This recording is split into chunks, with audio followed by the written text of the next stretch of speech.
Hello friends, आज हम सर्वप्रथम माँ सरस्वती के चरणों में सादर नमन करते हुए मैं मैकडूगल के अनुसार जो 14 मूल प्रवृत्ति बताई गई हैं उनके विषय में बताऊंगी। सब ध्यानपूर्वक सुने। और एस्टेट में इसमें एक क्वेश्चन जरूर आता है। मैकडूगल के अनुसार मूल प्रवृत्तियाँ। विलियम मैकडूगल ने कितनी मूल प्रवृत्ति दी थी भाई?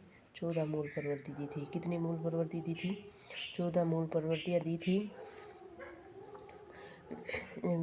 उसमें से पहली मूल प्रवृत्ति क्या थी? पलायन। पलायन यानी भागना। पलायन या भागना। उसमें क्या था? भय। भय की स्थिति में क्या करता है? मनुष्य भाग जाता है। युयुत्सा या युद्ध प्रियता। युयुत्सा या युद्ध प्रियता। जिस प्रकार मनुष्य को क्रोध आता है ना, तब होती है युयुत्सा या युद्ध प्रियता।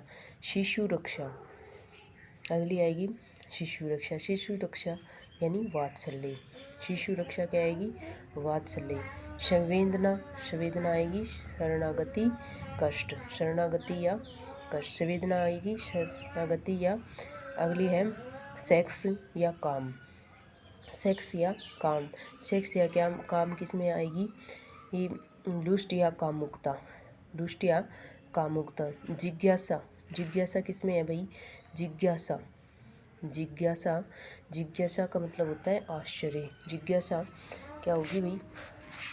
आश्चर्य। जिज्ञासा होगी भाई आश्चर्य। आत्महीनता।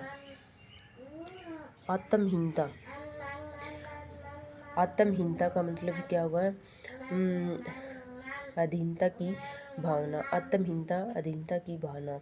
आत्म प्रदर्शन श्रेष्ठता की भावना। आत्म प्रदर्शन श्रेष्ठता की भावना। आत्म प्रदर्शन श्रेष्ठता की भावना। सामूहिकता एकांकीपन। मतलब सामूहिकता का मतलब क्या होता है भाई? एकांकीपन। सामूहिकता ही एकांकीपन। भोजनान्वेषण। भोजनान्वेषण यानी फूड स्किंगिंग। कई बार ये मतलब अजीब से नाम हो जाते हैं। भोजनान्वेषण जैसे, तो भोजनान्वेषण मतलब भूख भाई। जैसे हमारे नॉर्मल भाषा में हम भूख होती है तो उसका भोजनान्वेषण इसे रिलेट कर लेते हैं भाई। हमारा मतलब भोजन की तो होती है भूख भी। हमें भोजन की आवश्यकता होगी तो तभी हम भूख लगेगी, तभी तो भोजन की आवश्यकता होगी। अच्छा, संचय संग्रह ऐसे रिलेट करके पढ़ लेते हैं भाई।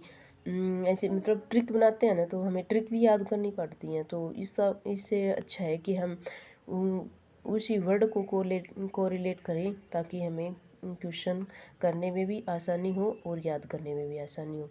तो इससे अच्छा हम भाई संचय और संग्रह है। संचय और संग्रह यानी